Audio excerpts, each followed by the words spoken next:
SDPO दरिया खान साजिद महमूद सोहल की निगरानी थाना सिटी दरिया खान की बेहतरीन कार्रवाई, 2 मंशियात फरोश और 1 इश्तिहारी गिरफ्तार कर लिया गया। रिपोर्ट एम सईद बशारती और आप देख रहे हैं आज तक।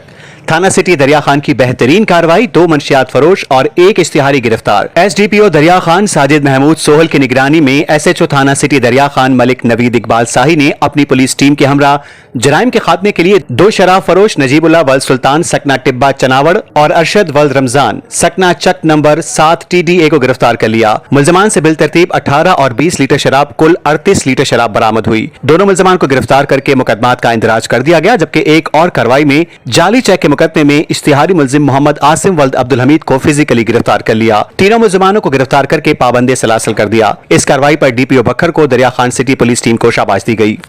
मजीद खबरों और न्यूज अपडेट्स के लिए देखते रहिए आज तक, खबर सच के साथ। आज तक न्यूज, खबर सच के साथ।